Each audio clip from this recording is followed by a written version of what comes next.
चलिए सर, आपका बहुत बहुत स्वागत है फिर से एक बार हमारे चैनल के ऊपर। हम लोग आज फिर कुछ काम करने वाले हैं। सर, काम करने से पहले बता दो ये क्या हो गया, दाढ़ी वाड़ी कहाँ गई? अरे देखो, परिवर्तन परिवर्तन ही संसार का नियम है। Change is the only constant rule of the world. और आज मेरी लुक के साथ में एक और चेंज देखने को मिला। वो चेंज देखने को मिला आरबीएससी के क्वेश्चन आस्किंग पैटर्न के अंदर। आरबीएससी ने बड़े ही अंदर घुस घुस के इको में क्वेश्चन पूछे हैं। तो जिन लोगों ने हमारे वीडियोस को अच्छे से देखा था, उन वीडियोस से बहुत सारे क्वेश्चंस इस पेपर में भी हैं। और जो लोग अच्छे से पढ़ाई करके गए थे उनके लिए तो बड़ा ही अच्छा पेपर था ये। और जो लोग पढ़ के नहीं गए थे, जो नींद से उठ के गए थे, जो ये समझ रहे थे कि इको तो कुछ भी नहीं है, उन लोगों के लिए इस चैप्टर ने बहुत ही अच्छे तरीके से आंसू निकलवाने का काम आज कर दिया है। चलिए सर, सॉल्व करना शुरू करते हैं। ये मैंने तुमको याद करवाया था कि author of the book an inquiry into the nature and cause of wealth of a nation, वो ऑथर कौन था? एडम स्मिथ था। Which of the following was the impact of great depression? जब भी डिप्रेशन आते हैं तो डिमांड कम हो जाती है, तो कुछ सोचने की जरूरत ही नहीं है। आरबीआई कब आया था? 1935 में। नैरो मनी क्या होती है? M1 एंड M2 होती है। एमपीएस क्या होता है? Delta S upon delta Y. सारी बातें हम लोगों ने वीडियोस में की थी। पेपर टैक्स हमेशा डायरेक्ट टैक्सेस होते हैं। पेपर टैक्स हमेशा डायरेक्ट टैक्सेस होते हैं।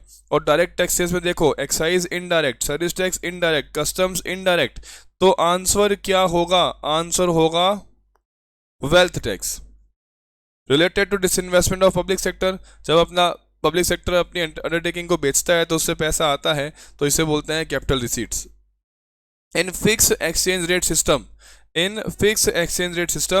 एक्सचेंज रेट कौन डिटरमाइन करता है? Government. Micro economic is concern with price of the goods. बताइए इनमें से कौन सी इकोनॉमिक प्रॉब्लम नहीं है? अब कभी कभी है ना, आरबीएससी ऐसे ऑप्शन देती है कि आंखें बंद करके सही कर दो। अरे हाउ टू बिकम पुअर, कौन ये प्रॉब्लम को सॉल्व करना चाहेगा? मैं चाहता हूं कि मैं गरीब बन जाऊं। गजब क्वेश्चन था ये। लो भैया, लग्जरी गुड्स की ईडी क्या होती है? लग्जरी गुड्स की ईडी हमेशा मोर देन 1 होती है। मूवमेंट इन दी डिमांड कर, ध्यान रखिए, चेंज इन डिमांड कर दो तरीके से होता है, एक तो मूवमेंट, एक शिफ्ट। मूवमेंट हमेशा प्राइस ऑफ द गुड से होता है, प्राइस ऑफ द गुड से होता है, सीधा आंसर। कौन सा कर हॉरिजॉन्टल स्ट्रेट लाइन होता है?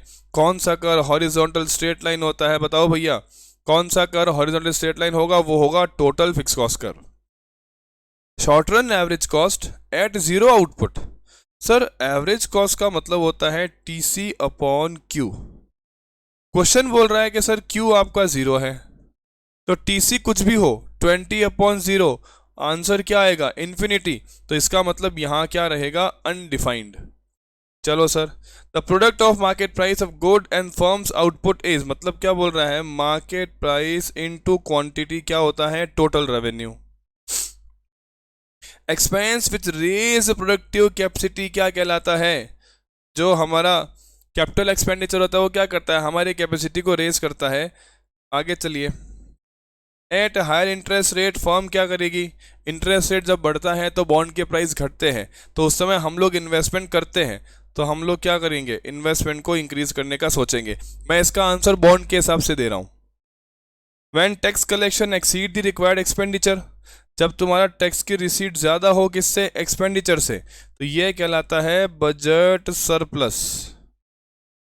Current account is in balance when receipts of current account किसके बराबर हो जाए? पेमेंट्स के।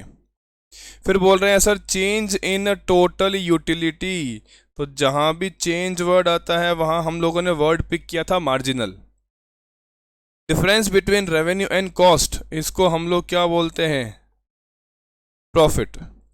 At a price market supply अगर ज्यादा हो डिमांड से, तो ये हो जाएगी एक्सेस सप्लाई। इसके बाद नेशनल इनकम का मतलब क्या होता है? किसी भी राष्ट्र के अंदर उसकी डोमेस्टिक टेरिटरी के अंदर प्रोड्यूस की गई गुड्स एंड सर्विस की मनी वैल्यू में क्या एडजस्ट कर दे? NFIA, तो अपने को नेशनल इनकम मिल जाता है। ये भी हमने डिस्कस किया था। सर नेट इन्वेस्टमेंट कैसे निकलता है? तो वो निकलता है ग्रॉस इन्वेस्टमेंट माइनस डेप्रिसिएशन। बोल रहे हैं कि sir for how many just a second, चलो सर थोड़ा सा खराश के चलते वापस शुरू करते हैं। For how many financial years does the budget manifesto relate to, तो हर साल के लिए बजट आता है, तुमको पता ही होगा। आगे चेक करते हैं, ग्रॉस प्राइमरी डेफिसिट तुम्हारा अगर 2000 हो, सॉरी, फिजिकल डेफिसिट अगर तुम्हारा 2000 हो और इंटरेस्ट की लायबिलिटी 400 करोड़ हो, तो प्राइमरी डेफिसिट कितना आएगा, 2000 माइनस 400, दैट इज 1600 करोड़। बिल्कुल आसान सा क्वेश्चन था ये। चलिए, what is official reserve sale, अगर तुमको याद हो फिक्स्ड एक्सचेंज रेट सिस्टम के अंदर, किसके अंदर, फिक्स्ड एक्सचेंज रेट सिस्टम के अंदर, जब कभी गवर्नमेंट को लगता है कि फॉरेन करेंसी के भाव बहुत ज़्यादा बढ़ रहे हैं, तो गवर्नमेंट आरबीआई को बोलता है कि साहब अपने पास जो तुम्हारे पास में फॉरेन एक्सचेंज के रिजर्व पड़े हैं उनको बेचिए, उनकी सप्लाई बढ़ाइए और उनके भाव कम करिए। तो ये तुम्हारा क्या कहलाता है, ऑफिशियल रिजर्व सेल कहलाता है।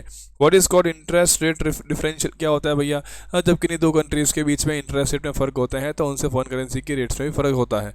अगर एक करेंसी के अंदर इन्वेस्टमेंट से तुमको ज़्यादा पैसा मिल रहा है, मान लेते हैं अगर एक कंट्री है ए, दूसरी कंट्री है बी, कंट्री ए आपको इन्वेस्टमेंट पे 10% इंटरेस्ट देती है, कंट्री बी आपको 8% इंटरेस्ट देती है, तो उस केस में लोग कंट्री ए में जाके इन्वेस्टमेंट करेंगे, तो उससे कंट्री ए की फॉरेन करेंसी की डिमांड बढ़ेगी और इनके भाव भी बढ़ने शुरू हो जाएंगे, जिसे हम लोग क्या बोलते हैं, इंटरेस्ट रेट डिफरेंशियल बोलते हैं।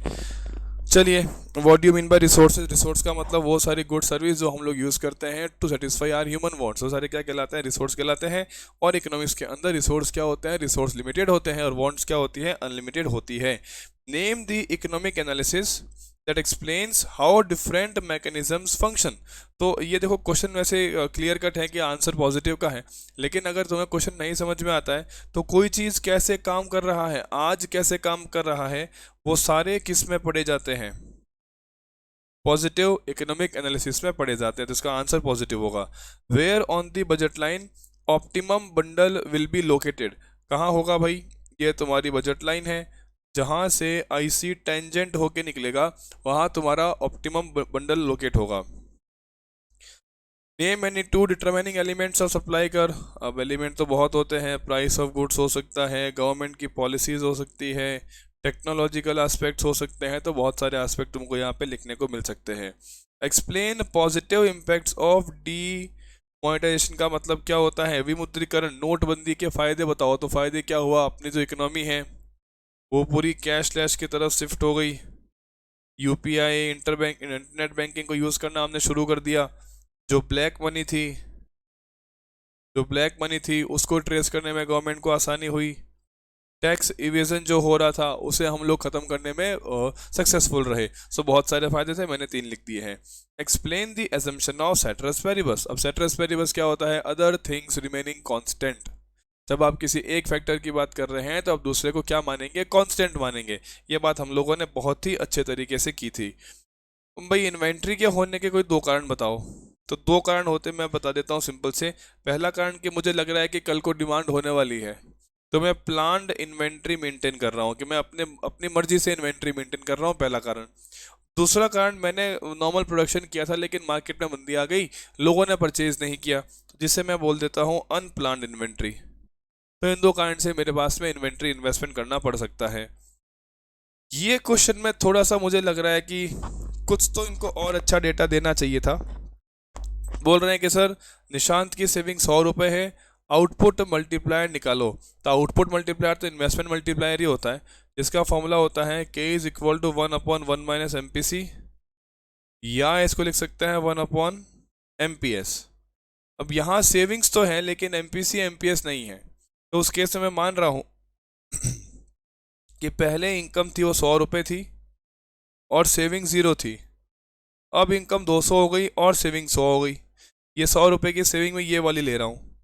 दैट मीन्स तुम्हारी सेविंग बढ़ रही है 100 रुपये से और इनकम भी बढ़ रही है 100 रुपये से, तो ये करने से मुझे क्या मिलेगा, मुझे मिलेगा MPS होगा delta S upon delta Y, तो ये हो जाएगा 100/100, तो MPS तुम्हारा आ जाएगा 1, तो K will be equal to 1/MPS, तो 1/1 तुम्हारा आंसर भी क्या आ जाएगा 1। मैं ये मान के कर रहा हूँ कि इनकम को इस तरीके से करके सॉल्व किया जा सकता है। Difference between devaluation and revaluation, अब ये कब होता है, जब तुम्हारे पास में सिस्टम कौन सा होता है, फिक्स्ड एक्सचेंज रेट सिस्टम होता है, जहाँ पे गवर्नमेंट इंटरवेन करके जो डिसाइड करती है कि फॉरेन करेंसी के भाव क्या रहेंगे। अगर गवर्नमेंट फॉरेन एक्सचेंज रेट को कम कर देती है तो उसको डीवैल्यूएशन बोलते हैं, और बढ़ा देती है तो उसको रिवैल्यूएशन बोलते हैं। बोल रहे हैं इंडिया के इंपोर्ट जो है वो 190 मिलियन डॉलर्स के हैं और ट्रेड बैलेंस -50 का है। बता रहे हैं कि एक्सपोर्ट बताओ कितना होगा। तो अगर इसको ऐसा बोल दें कि सर एक्सपोर्ट माइनस इंपोर्ट किसके बराबर होता है, ट्रेड बैलेंस के, तो एक्सपोर्ट तुमको पता नहीं है, -190 इज इक्वल टू माइनस का 50। 190 को यहाँ भेजोगे तो प्लस का हो जाएगा, तो माइनस का 50 प्लस 190, तो एक्सपोर्ट कितना आ जाएगा 140। Write down is two central problems, what to produce, how to produce, for whom to produce, तीनों हो गई। What are given goods, given goods क्या होती है, वो सारी गुड्स तुमको जहाँ पे प्राइस और क्वांटिटी का रिलेशन कैसा होता है, पॉजिटिव, कि प्राइस बढ़ेगी तो क्वांटिटी भी बढ़ेगी, प्राइस घटेगी तो क्वांटिटी भी घटेगी। अगर एग्जांपल लिखोगे तो डालडा घी आ सकता है, डालडा घी आ सकता है, बाजरा आ सकता है, रागी आ सकता है, कोर सीरियल्स आ सकते हैं, सारे गिवन गुड्स के एग्जांपल हैं। व्हाट आर सब्स्टिट्यूट गुड्स, वो गुड्स जो आपस में सब्स्टिट्यूट की जा सकती है, जैसे टी एंड कॉफ़ी, ये आपस में क्या हो सकती है, सब्स्टिट्यूट की जा सकती है। जैसे इलेक्ट्रिक कार, पेट्रोल कार आपस में क्या हो सकते हैं, सब्स्टिट्यूट हो सकते हैं। Explain increasing returns to scale, इसका मतलब क्या होता है, इसका मतलब जब तुम लोग किसी भी प्रोडक्शन के अंदर स्केल को चेंज करते हो, स्केल का मतलब होता है लॉन्ग रन।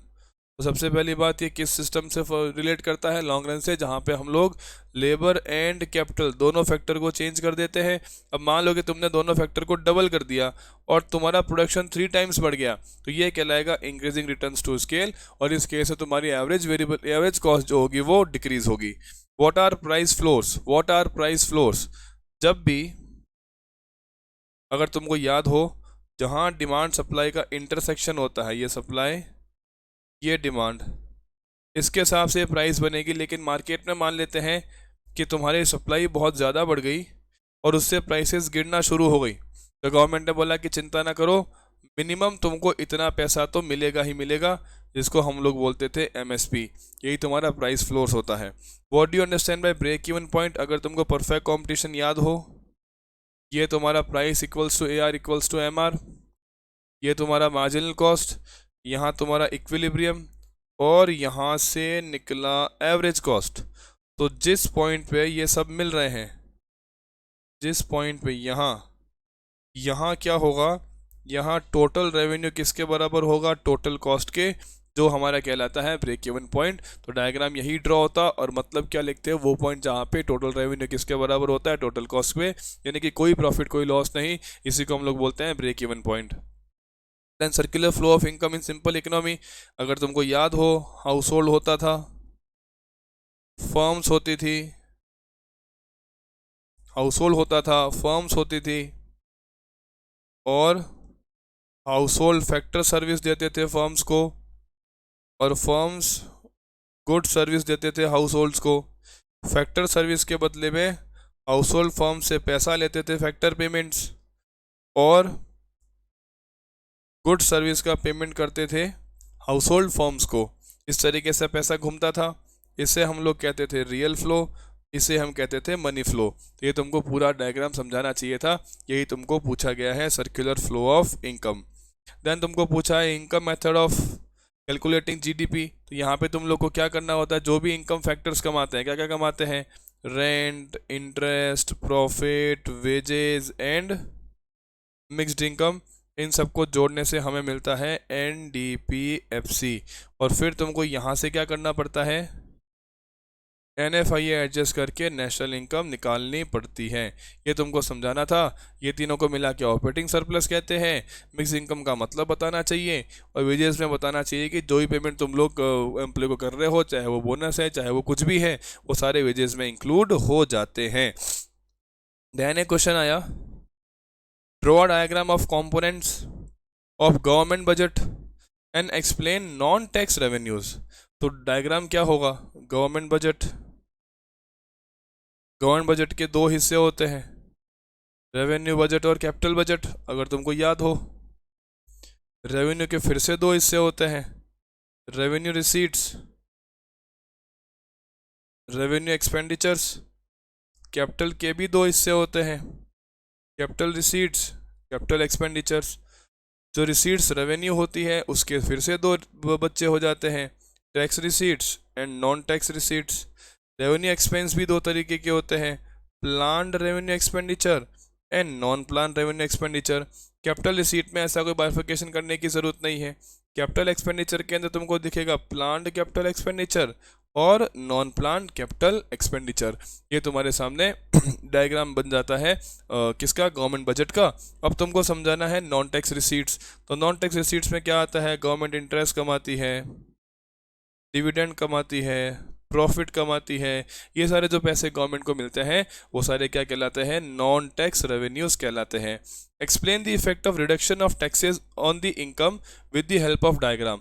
बोल रहे हैं कि सर इनकम पे क्या फ़र्क पड़ेगा अगर हम लोग क्या कर दें। आप लोग इसको देख लीजिएगा, मुझे क्लियर करना पड़ेगा। बोल रहे हैं कि सर अगर टैक्सेस को रिड्यूस कर दे तो इनकम पे क्या फ़र्क पड़ेगा। तो देखो, अगर याद हो ये सेम क्वेश्चन तुम्हारे पिछले एग्जाम में भी था, जो मैंने कल पेपर डाला है उसमें सेम क्वेश्चन है। एग्रीगेट सप्लाई, एग्रीगेट डिमांड, यहाँ ये इंटरसेक्शन और ये इतना हम लोग प्रोड्यूस करेंगे। अब बोल रहे हैं सर अगर टैक्सेस को कम कर दें तो टैक्सेस को कम करने से क्या होगा, टैक्सेस को कम करने से एग्रीगेट डिमांड जो है वो बढ़ जाएगी, वो बढ़ के यहाँ आ जाएगी। ये तुम्हारा AD1, ये AD2, इंटरसेक्शन यहाँ हो जाएगा। तो इससे इनकम में क्या होगा, इंक्रीज होना शुरू हो जाएगा। तुमको ये चीज़ को डायग्राम से समझाना था। Calculate total product and marginal product in the following table. दिया है तुमको average product. Sir average product क्या होता है, एवरेज प्रोडक्ट होता है TP अपॉन Q। Q किसका, क्वांटिटी ऑफ लेबर। तो इसको ऐसे लिख सकते हैं कि sir TP is equal to AP into Q। इसका मतलब ये जो TP है वो AP इंटू Q हो सकता है। तो अगर मैं इन दोनों को आपस में मल्टीप्लाई करा दूं तो 12 into 1 12, 14 into 2 28, 15 into 3 45, 16 into 4 64, 15 into 5 75, 14 into 6 कितना आएगा 84। अब इनमें जो चेंज होगा वो मार्जिनल प्रोडक्ट होगा। तो पहले केस में लिखने की वैसे आवश्यकता नहीं होती, बट अगर तुम 0 से कंपेयर करो तो 12 लिख सकते हो, बाकी डैश से भी कोई दिक्कत नहीं है। आगे चेक करो, 16, 17, 19, 11 और 9, ये तुम्हारा मार्जिनल प्रोडक्ट आएगा। कोई क्लैरिकल एरर हो तो कमेंट बॉक्स में बता दीजिएगा, बिकॉज मैं फटाफट सॉल्व कर रहा हूँ तो हो सकता है कुछ मैं लिखने में गलती कर जाऊँ। चलो, अब बोल रहे हैं सर किसी फर्म की टोटल फिक्स कॉस्ट 10 रुपये है। तो मैं यहाँ लिख देता हूँ टोटल फिक्स कॉस्ट 10 10 10 10 10। सर ये सब में सेम क्यों, अरे TFC का नेचर क्या होता है, तुम प्रोडक्शन चेंज करते जाओ, टोटल फिक्स कॉस्ट में कोई भी चेंज होगा नहीं। अब अगर मैं टोटल फिक्स कॉस्ट में से क्या माइनस कर, टोटल कॉस्ट में से क्या माइनस कर दूं, टोटल फिक्स कॉस्ट, तो मुझे क्या मिल सकता है, टोटल वेरिएबल कॉस्ट। तो पहले केस में 0, 10, 22, 32, 40, 45, 47। एक तुमको और क्या पूछ रहा है, और तुमको पूछ रहा है AFC कैसे निकलता है, TFC अपॉन Q। तो TFC 10 है, Q यहाँ है। पहले केस में लिखने की आवश्यकता नहीं, दूसरे केस में 10 अपॉन 1, 10 अपॉन 1 10, 10 अपॉन 2 5, 3.33, 2.5, 2, 1.67। तुमको यही निकालना था, total variable cost and average fix cost. ये तुमको बिल्कुल मुफ्त के 3-4 नंबर मिल रहे हैं। बोल रहे हैं a firm earns revenue of ₹50 when market price of good ₹5। 5 रुपए का सामान अगर जब बेचते हैं तो 50 रुपए मिलते हैं। तो कितनी क्वांटिटी बेचे होंगे, कितनी क्वांटिटी बेचे होंगे, 10 यूनिट्स। फिर प्राइस बढ़ के हो गई 10, तो रेवेन्यू हो गया तुम्हारा कितना, 200। प्राइस हो गई 10 तो रेवेन्यू कितना हो गया, 200। तो कितनी क्वांटिटी बेचे होंगे, 20। तो मैं नामकरण करता हूं, P0 पहले 5 था, P1 कितना हो गया 10, Q0 पहले 10 था, Q1 कितना हो गया, Q1 कितना हो गया 20। तो मुझे बताओ इलास्टिसिटी ऑफ सप्लाई का फॉर्मूला क्या होगा? Delta Q upon Q zero into P zero upon delta P. Percentage वाले सिस्टम से भी कर सकते हैं। तो डेल्टा क्यू कितना है भाई? चेंज इन क्वांटिटी कितना है? 10 डिवाइड बाई क्यू जीरो कितना है? 10 इंटू पी जीरो कितना है? 5 divide by change in price कितना है? 5। सब कट कटा के आंसर आ गया 1। यहाँ चेक करो, अब इन लोगों ने P1 P2 करके लिखा है तो क्या फर्क पड़ता है? कोई दिक्कत है क्या? कोई दिक्कत नहीं है, ऐसे लिख दो delta Q upon P1 upon Q1 into P1 upon delta P। कोई इश्यू नहीं है, जीरो को मैंने क्या लिख दिया है? 1 लिख दिया है। तो चेक करो, अब डेल्टा क्यू दिया और वाला क्वेश्चन जो वो कर रहा हूँ, चेक करो ये डिफरेंस कितना है भैया? 50 डिवाइड बाई 100 इंटू P1 कितना है? 10। ये डिफरेंस कितना है? 5। ये कट गया 2 बार, ये भी कट गया 2 बार, आंसर इसका भी क्या आ रहा है? 1। दोनों केस में मुझे तो आंसर 1 दिख रहा है। फिर भी क्लरिकल एरर होने के केस में कृपा करके उसको कमेंट बॉक्स में सही कर देवें। चलिए, फंक्शंस ऑफ मनी। तो फंक्शंस तो वैसे बहुत सारे होते हैं। मनी तुम्हारा मीडियम ऑफ एक्सचेंज है, तुमको common unit of value provide करता है, और तुम लोग को डेफरमेंट की व्यवस्था मिलती है, स्टोर ऑफ वैल्यू हो जाता है। ये सारे फंक्शंस हैं। CRR का मतलब क्या होता है? जितना पैसा कॉमर्शियल बैंक को मिलता है, कॉमर्शियल बैंक उसमें से एक फिक्स्ड परसेंटेज जो RBI ने डिसाइड किया होता है, उस परसेंटेज के बराबर कैश को RBI के पास में जमा करवाता है। वो उसके रेस्पेक्ट में मनी सप्लाई नहीं कर सकता। CRR और मनी सप्लाई का नेगेटिव रिलेशन होता है। SLR का मतलब क्या होता है? इसका मतलब होता है कि सर, कॉमर्शियल बैंक को जितना पैसा मिलता है, कॉमर्शियल बैंक उसमें से एक फिक्स्ड परसेंटेज को RBI द्वारा बताए गए इन्वेस्टमेंट्स में निवेश करता है, जैसे कैश में, जैसे गोल्ड में, जैसे अदर सिक्योरिटीज जो तुम RBI ने नोटिफाई करके रखी है। इसका भी मनी सप्लाई से रिलेशन कैसा होता है? नेगेटिव होता है। बोल रहे हैं explain with the help of diagram the change in budget set due to change in consumers income. अब देखो, बजट सेट, ये लो, ये तुम्हारी बजट लाइन है। बजट लाइन पे हम अपना पूरा खर्चा कर देते हैं। अब अगर तुम्हारी इनकम चेंज हो जाती है, सर इनकम चेंज होने का मतलब या तो इनकम बढ़ जाएगी या इनकम कम हो जाएगी। अगर इनकम बढ़ जाएगी तो तुम्हारी बजट लाइन बाहर की तरफ राइट वर्ड शिफ्ट हो जाएगी। अगर तुम्हारी इनकम बढ़ जाएगी तो बजट लाइन राइट वर्ड बाहर की तरफ शिफ्ट हो जाएगी। ये तुम्हारा इनकम के बढ़ने का इंडिकेशन है, तुमको ये समझाना था। उसके बाद में अगर इनकम कम हो जाती है तो बजट लाइन अंदर की तरफ शिफ्ट हो जाएगी। कंज्यूमर उतना कंज्यूम नहीं कर पाएगा जितना पहले कंज्यूम करता था। ये तुम्हारे इस क्वेश्चन का आंसर है। इसको लिखना था, अच्छे से लिखना तो पड़ेगा ही। Explain with the help of diagram the change in budget set due to change in price of goods. ये लो भाई, ये लो, ये तुम्हारी बजट लाइन होती है। अब मान लेते हैं यहाँ है आइसक्रीम, यहाँ है कोल्ड ड्रिंक। तो बोल रहे हैं अगर गुड्स की प्राइस चेंज हो जाए तो पहले मैं आइसक्रीम की प्राइस को चेंज करता हूँ। आइसक्रीम की प्राइस पे चेंज का मतलब है आइसक्रीम की प्राइस बढ़ सकती है, आइसक्रीम की प्राइस घट सकती है। अगर आइसक्रीम की प्राइस बढ़ जाती है तो आइसक्रीम की प्राइस बढ़ जाती है तो क्या होगा? देखो, आइसक्रीम कहाँ था? एक्स एक्सिस पे था, तो ये एक्स एक्सिस, ये Y axis, ice cream, cold drinks. पहले तुम्हारी बजट लाइन ये थी। अब क्योंकि आइसक्रीम के भाव जो हैं वो बढ़ गए हैं तो आइसक्रीम की क्वांटिटी क्या हो जाएगी? कम हो जाएगी, और इस तरीके से बजट लाइन नई बन जाएगी। थोड़ी सी टेढ़ी बन गई है, ये लो, ये तुम्हारी नई वाली बजट लाइन बन जाएगी अगर तुम्हारे आइसक्रीम के भाव क्या हो जाएं? बढ़ जाएं। इसका बिल्कुल ऑपोजिट करें, अगर आइसक्रीम के भाव घट जाए तो उस केस में क्या होगा? पहले ये बजट लाइन थी जहां हम लोग यहाँ आइसक्रीम खा रहे थे, आइसक्रीम के भाव कम होने से क्या होगा? आइसक्रीम की क्वांटिटी बढ़ जाएगी। ये इस तरीके से बजट लाइन में चेंज होगा। तो रेस्पेक्टिव चेंज तुम लोग को कोल्ड ड्रिंक में भी करना होगा वाई एक्सिस के ऊपर। तो ये तुम्हारा दूसरे वाले क्वेश्चन का आंसर था। तो कोल्ड ड्रिंक वाला पार्ट तुमने किया होगा, ये ऐसा मैं मान रहा हूँ। Explain average fix cost curve with the help of diagram. Average fix cost curve क्या होता है भैया? एवरेज फिक्स कॉस्ट कर्व याद करो। एवरेज फिक्स कॉस्ट कर्व ये कुछ इस तरीके से, एवरेज फिक्स कॉस्ट कर्व याद है, ये हमेशा गिरता हुआ रहता है, कभी भी जीरो नहीं होता, और इसका एक स्पेशल नाम होता है रेक्टेंगुलर हाइपरबोला, क्योंकि इसके अंदर बनने वाले सभी रेक्टेंगल्स का एरिया क्या होता है, सेम होता है। तो तुम लोग को ये सारी की सारी बातों को अच्छे से एक्सप्लेन करना चाहिए था, क्योंकि क्वेश्चन 4 मार्क्स का था। Explain short run marginal cost with the help of diagram. ये लो भाई, short run marginal cost. Short run marginal cost का नेचर कैसा होता है?